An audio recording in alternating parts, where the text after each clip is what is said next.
বলবো আজকে মাদক শক্তির বিরুদ্ধে। মদ কিন্তু একটা শুধু পরিবার না, একটা সমাজকেও নষ্ট করে। একজন থেকে দুজন, দুজন থেকে চারজন, চারজন থেকে আটজন করে। তো তাই মদকে আমরা কি করব, মানে এটা হচ্ছে শুধু পরিবারের না, সমাজেরও একটা ক্ষতিকর অংশ। এটাকে আমরা কিসের ব্যাপার, মানে কিভাবে করতে পারবো রোধ, সে ব্যাপারে বলছে, যেটা একদিনে সম্ভব না। এখন মাদক শক্তির ওপরে অনেক কিছু, যেমন ফ্রিতে কাউন্সিলিং করার একটা সুযোগ করে দিয়েছে সরকার। যে হয়তো নেশাকে ছাড়তে চাইছে কিন্তু ছাড়তে পারছে না, এই ধরনের পরিষেবা তুমি সরকারিভাবে বিনা মূল্যে পাবা, তোমার পয়সা লাগবে না, কিন্তু তোমাকে সেটা বাড়তে হবে। একটু সাইডে সরে দিন, আপনার লেখাটা সম্পূর্ণ আসবে। হ্যাঁ, তুমি যদি এই জায়গাটাতে যদি নিজে থেকে না আগ্রহ জাগাও, তাহলে কি আমি আগ্রহ জাগাতে পারবো?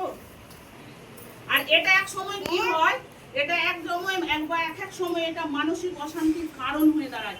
যখনই বর বাড়ি থেকে বেরোবে, বা মহিলারাও আজকাল কিন্তু নেশাগ্রস্ত হয়, তখন আমার ভিতরে মানসিক চাপটা বাড়বে যে আমার বর কোথায় গিয়ে কি করছে।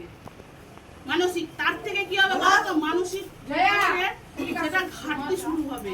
তাই মাদক শক্তির বিরুদ্ধে আমরা এইটা করবো। আর লাস্ট যেটা বলেছে যে স্বাভাবিক জীবনে ফিরিয়ে আনার জন্য, যাতে সে সুস্থভাবে স্বাভাবিক জীবনে ফিরে আসে, তার চেষ্টা করতে হবে।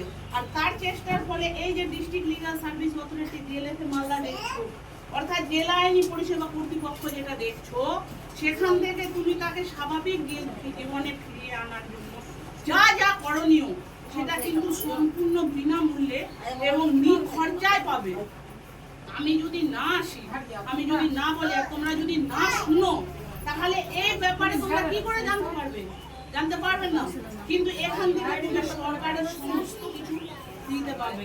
কারো যদি কেস হয়েছে, কেস চালাতে পারছে না, সেটাও যেরকম বিনামূল্যে পাবে।